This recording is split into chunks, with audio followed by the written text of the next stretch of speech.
Hello, and welcome to another episode of the San Francisco Conservative. This is Tom Martin. I am your co-host for this provocative and thought-provoking interview series, and it features my dear friend David Parker from, of course, San Francisco. David is the author of two great books, Income and Wealth and a San Francisco Conservative, hence the title of our series. And I just love our conversations. I'm a journalist by trade, having worked with CBS News, CNN, Good Morning America, and so on. And I just find that we really touch on so many aspects of important topics that you really don't see in the news these days. So let's get right to it. Hey, David, how are you today? I'm fine. Tom, how are you today? I'm doing well. At the moment, it's a little hot here, despite the fabulous Golden Gate Bridge behind me there in black and white. I'm actually in Connecticut, based in Connecticut, and we're having a bit of a heat wave, which is unusual for New England. So it's, but we're doing all right. So when I see that Golden Gate Bridge behind you, it reminds me that Sir Francis Drake, who should have discovered San Francisco and didn't, because when he sailed past the Golden Gate Bridge, it was completely covered in fog. And during this heat wave, all of San Francisco is soaked, covered in fog. Amazing. Because the valley is so hot and the ocean is so cold. So the world is experiencing a heat wave. We're experiencing. I put the heat on last night. You're lucky indeed. It's funny. I want to get to a couple of questions relating to your books, but I'm reminded one of when I used to cover restaurants out there. They were visiting the Fog City Diner. I didn't know San Francisco had a reputation, or the Fog City, and then also had an old friend out there who produced books of photographs, aerial photographs, and he moved from New York City. Actually, he moved from Connecticut to San Francisco because he said it's the most photogenic city in the world. So he did many photos of the Golden Gate Bridge, and so it's a beautiful, beautiful city you're in there, David. Yes. So, and speaking of a heat wave, I have a question for you about the environment. Recently, in the past few weeks, past couple of months, we've been having all kinds of interesting, life-changing decisions from the Supreme Court. And one recent one said, well, maybe it's not the role of the federal government or role of agencies to enforce environmental protection in terms of what companies must do and that kind of thing. Meanwhile, so many people are talking about an environmental crisis on our hands. What do you make of, what do you think the proper role of government should be when it comes to our environment? Yeah, I have a strong feeling on that.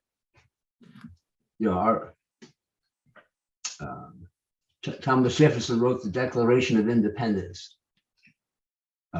Life, liberty, and property. That's what government is supposed to protect. But he didn't make that up. That comes from John Locke, 1689. Second treatise on civil government.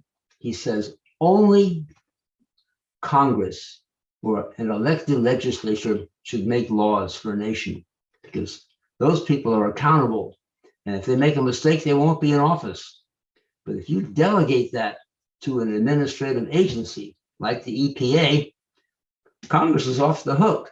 And that's exactly why they created the EPA, in part. They didn't want to have their name attached to any unfavorable legislation. So they passed the buck. So the EPA should not be writing legislation. They should be enforcing legislation that Congress passes. Congress should sit down and debate, and the whole country should hear the debate.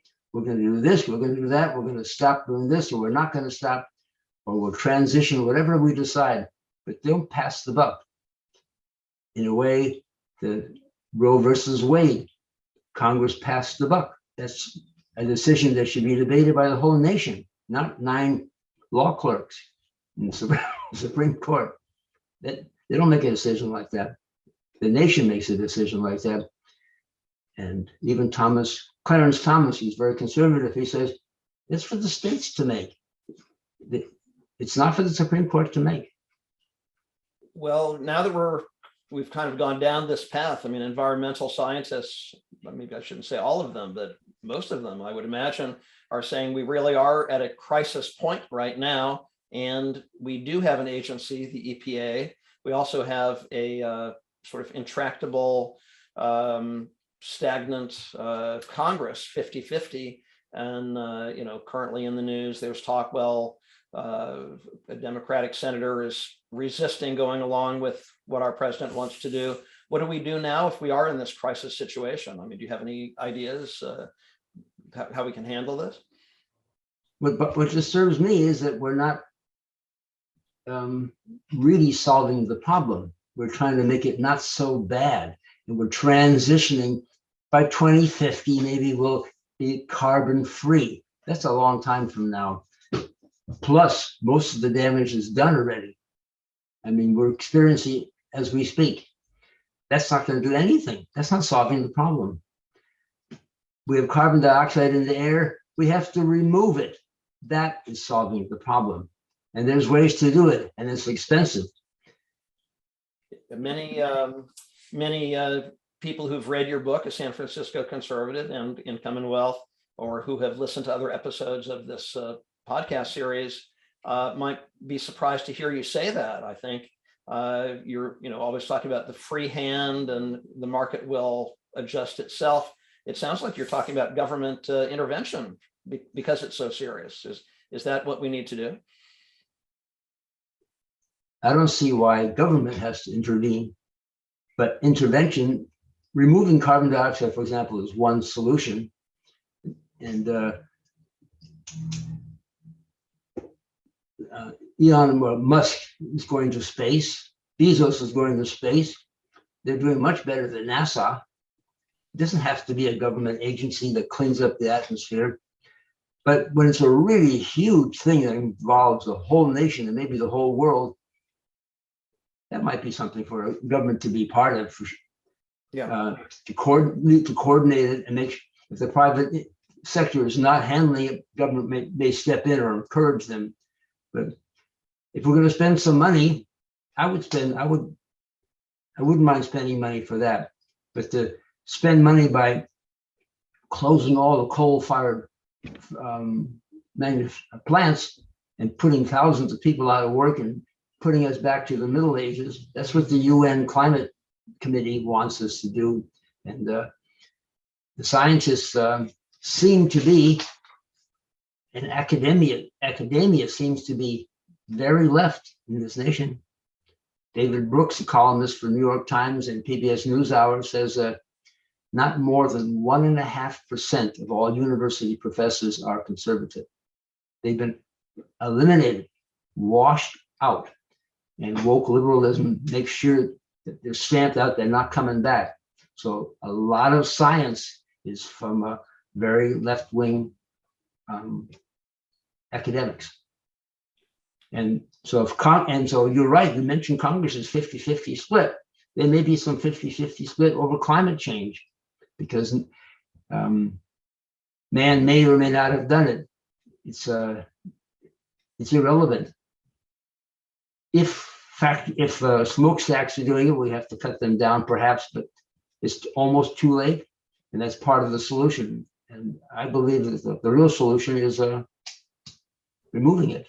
And there's all kinds of ways and all kinds of studies, and that should be, money should go there. I would support that. Okay, great.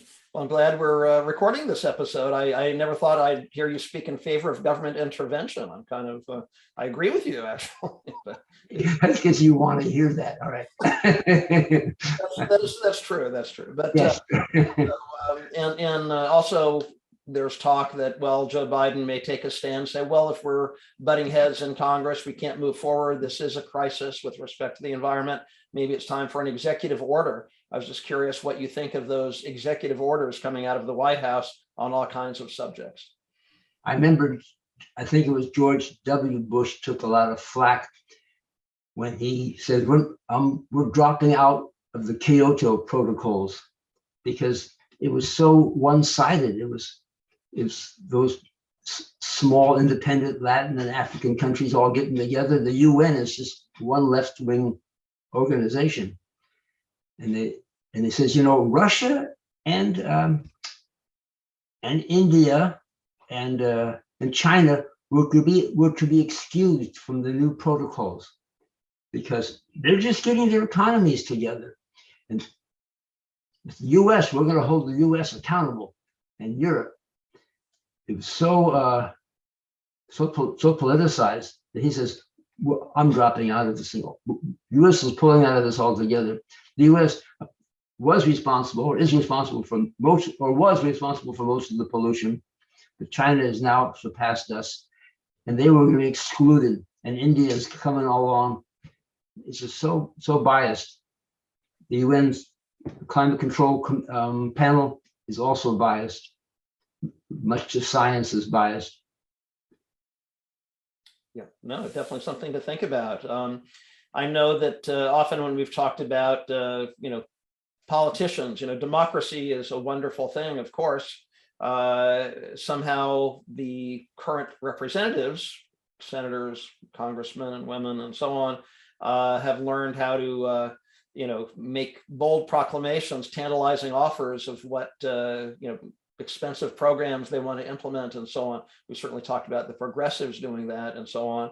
I was just wondering, again, your thoughts on, when sort of real world issues like an environmental crisis run up against political games, so to speak. I want to talk about Vladimir Putin in a minute, but what I'm thinking of in particular, again, another recent development has to do with Saudi Arabia.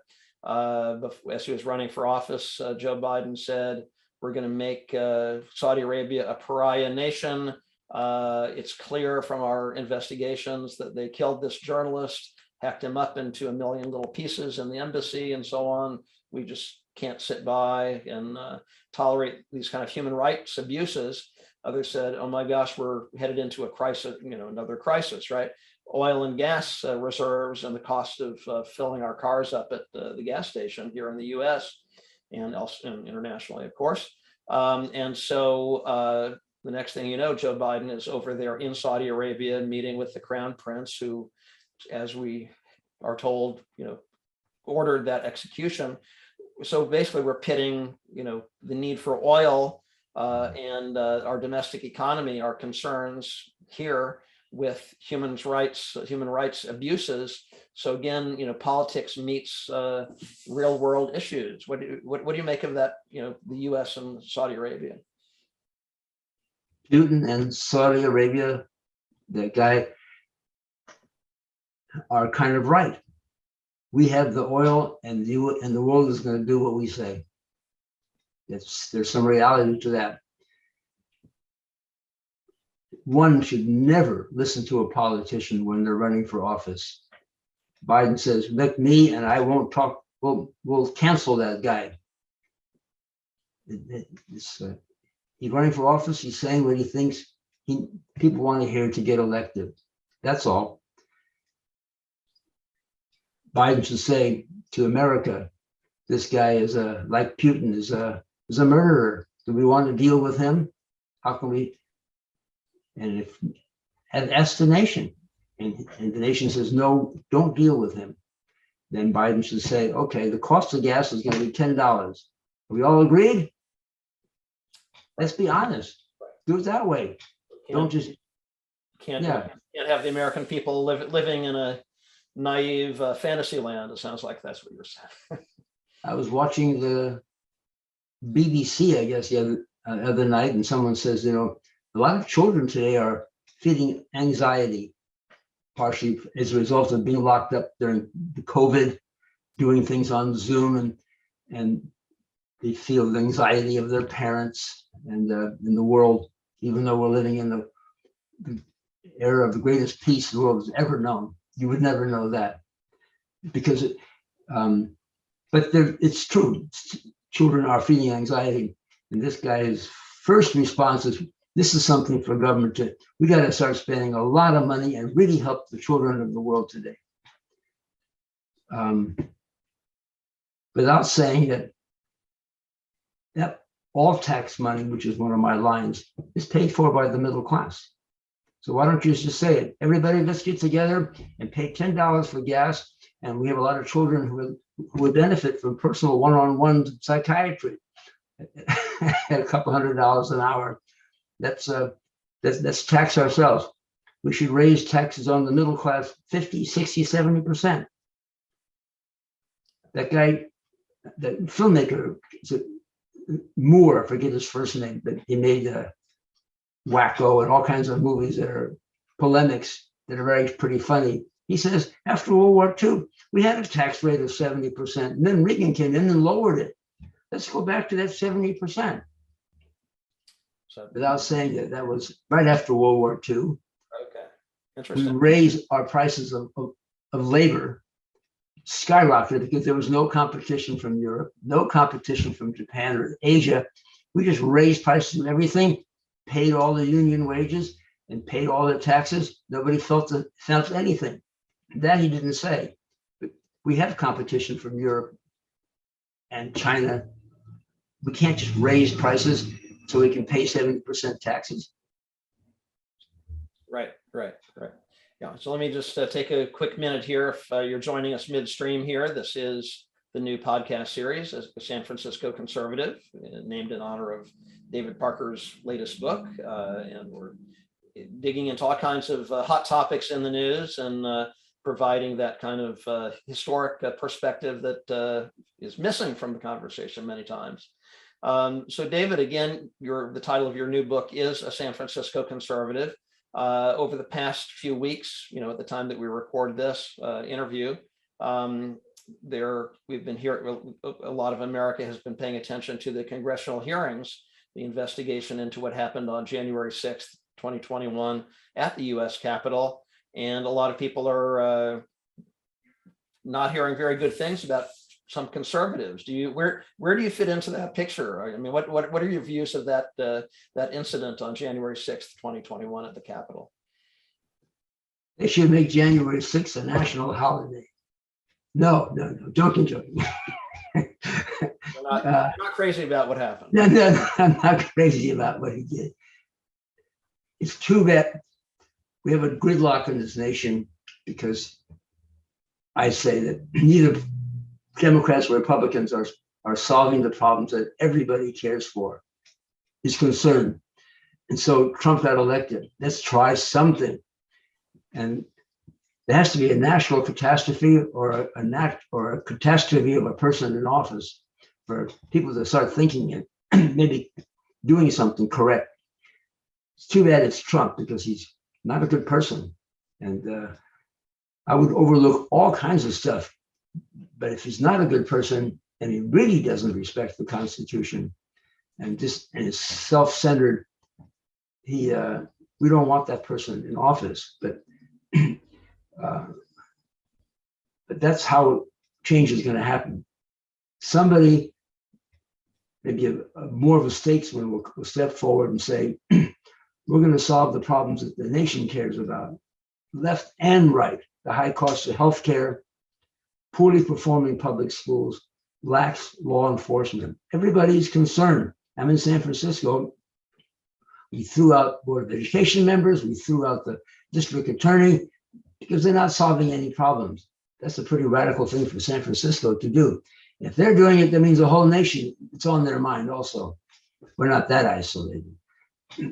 And so it's too bad a better person wasn't the person to shake things up. But if they don't shake things up, nothing's going to change. Nothing is going to change. I seem to keep going back to the C word in this interview, crisis. And so do you think that it has, I mean, it was certainly disturbing what happened at the Capitol on that date last year.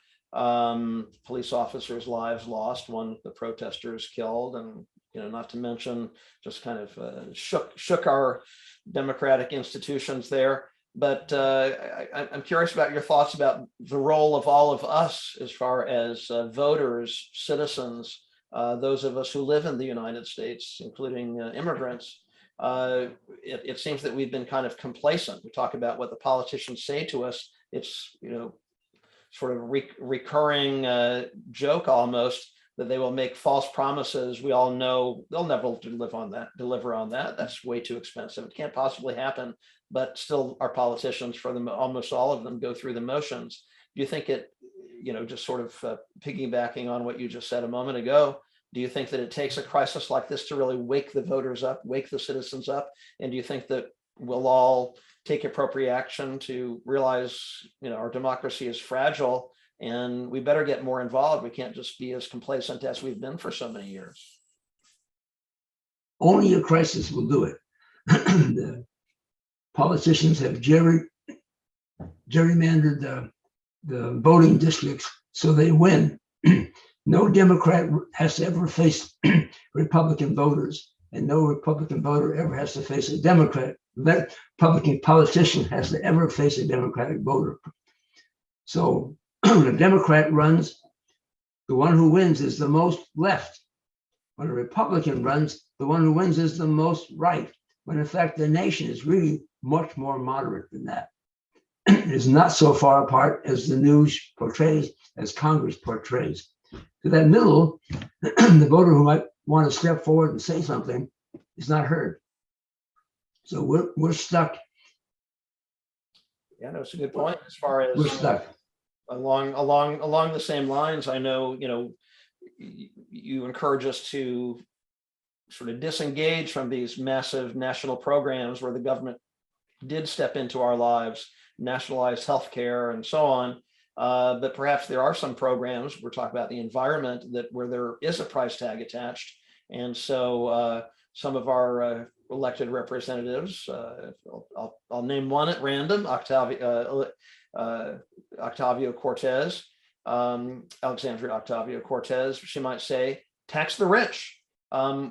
What's the fallacy there, and how can we, again, we're talking about coming back to reality for all of us instead of hearing strange things coming out of the mouths of our politicians and knowing that's really not the way the world works. What do we need to know as far as that kind of mentality of tax the rich? And who are the rich? One of the reasons I write is that I felt my stance was a little bit amoral. As a person who's been successful in business and knowing how my accountant and I arrange things so I'm not paying very much tax, that turns out to be the case for the rich in general. Their accountants are setting it up so they're not paying tax. And that's just not being, I began to think that's almost immoral. It didn't seem right. And so I began to write. And one of the things I'm saying is the middle class are paying all the taxes. And the politicians are not saying that. They're advocating spending money for this and spending money for that. And one of my big examples was the war on poverty. The needle didn't move since 1958, before the war on poverty, 1964, the war on poverty, 2022, the needle hasn't moved on average. Right now, poverty is a tiny bit less because everybody is working, recovering from the pandemic, but it's still 13 or 14 when in fact it was 15 at the time. It hasn't moved. So, and we're now trillions of dollars in debt. Now that debt may catch up with us. That may be a crisis that wakes up the country. We have maybe a 4 trillion budget, yearly budget deficit, paying for COVID, paying for subsidizing Social Security and Medicare, whatever we're paying for by borrowing. But our national debt is about 30 trillion. You can just go to any search engine and that's the first thing that pops up. And our unfunded liabilities, companies like General Motors who spent all the money their employees put in there for their pensions, the government backs up all pensions in this country. So that's not accounted for, and it backs up Social Security, it backs up Medicare. The first thing on any one of those pages on a search says, well, Social Security is scheduled to collapse in 2028 or some year like that. And then they do something, now it's scheduled to collapse 2032 or something. They keep postponing it, but it's paid for by borrowing, a big, and so we're not resolving that. Were you surprised that Donald Trump during his presidency he didn't do something to address that? I mean, I know a number of people have said he actually increased our national debt. Businessman, I was going to say hired, but we voted for a leader from outside the traditional political party, much like those of you in California did a number of years ago, with the Terminator, the Governator, Arnold Schwarzenegger. Were you surprised that Donald Trump as a businessman didn't put a lid on that kind of debt? A little bit, but going back to George W. Bush again, at that time, there was a policy called starve the beast. George Bush says, whenever Congress or Democrats requested money for a program, he says, I'm going to give you twice what you're asking for. We're going to bust this country. I'm going to let you see what it means to start spending so much money so recklessly. And he splurged, and Donald Trump did the same thing. I'm not sure he was thinking in those terms, but it's a way of bringing the country to the head. You know, Greece had the euro crisis, and people thought maybe that was the end of Greece, or the end of the eurozone, or the end of the euro. And Greece first got a very left-wing leader in there. No, we're not going to sell islands to Germany. We're gonna ask for foreign aid to bail us out. We can't let Greece go down the tube. Then Greece says, wait a second, maybe we better get serious. And they elected somebody much more conservative to be president. And they cut Social Security payments in Greece in half. Boom. And I was in Greece in 2012 or 13 or whenever that happened. And I was talking to teachers. They says, you know, we weren't shocked. Our check is coming in, it's half what it was. Last month it was this month is this. And nobody's shocked, because when they increased our Social Security payments, some politician running for office, vote for me and I'm going to double your Social Security payments and we're going to pay for everything, universal basic income, whatever. We all kind of laughed too. We said, that's kind of ridiculous. But we took it, and then they took it away, and we're not fighting it. Nobody's yelling. Nobody hears about this. And so U.S. better be prepared for something like that. We may have to sell Louisiana Purchase back to the French. I don't know. We'll do something like that. How can we come up? Yeah, I don't know if there's a pawn shop. That's your home state there. Your home state's going back to France, Tom. I have roots there in Louisiana. That's right. So we just have 2 or 3 minutes left in this episode, but so forgive me for sort of bringing up a big topic, but one that's certainly in the news and also has to do with how do we handle a crisis? How do we, what's the reality of what we're dealing with? And that is what's going on in Ukraine, thanks to Vladimir Putin. Do you see any way of this resolving itself or disengaging? What do you see as far as how that will play out? It'll play out as a negotiation. You know, Putin took Crimea, but Crimea, Russia needs a port on the Black Sea. They're not going to not be in a position where they're landlocked. So, and Crimea is part of Ukraine, but there's no ethnic Ukrainians there. That was that, and in the Donbass region where they're fighting, that was set up in 1918 at the Soviet Union, the formation of the Soviet Union. They gave Ukraine twice the territory it normally had. And so people don't think in Putin's terms, and that would help maybe to have avoided the war. Donbass is mostly plains, undefensible, but to Putin, it's a kind of a buffer in case Ukraine gets a little bit too smart. It's not such a big deal. So he's going to get some of the Donbass region, and Crimea was never part of Ukraine. It was just part of Russia. Nikita Khrushchev is from Ukraine, and it never occurred to him that Ukrainians were going to leave Russia or leave the Soviet Union. And so he didn't care that the borders were all messed up. Nobody cared. And all of a sudden, Putin cared because Ukraine started acting a little bit independent. But we're leaving you guys altogether. We're going to the West. And he got a little bit nervous. And he's ruthless and he's a murderer. So, but we're not thinking from his perspective. Had we thought from his perspective, maybe we could have avoided some of this. And so that's how it's going to go down. It's going to go down like in Saudi Arabia. We're going to deal with them, and we're going to deal with Putin in the future. Yeah, those are harsh realities. Yeah, I know. I certainly, for many people saying it's barbaric what Vladimir Putin is doing as far as forcing, bombing childcare centers, but the harsh reality, like you said, it must have a resolution at some point. And so it'll be interesting to see what happens. So, And well, we're not going to step into Ukraine with boots on the ground, particularly, even though we have all kinds of military all over the place covertly helping. And a lot of Afghanistani and Iraqi fighters are over there on their own as mercenaries. They're helping, but we're not, as a foreign policy, extending our military there, because the Ukraine doesn't have a good history.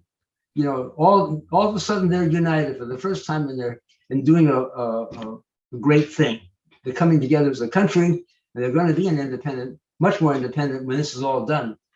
Putin will regret what he did now, because he'll have a Ukraine that's not on his side at all. The whole country is united, but not historically. There have been a religious, superstitious, barbaric people. Many, they were awful during World War II. So they have no history of democracy.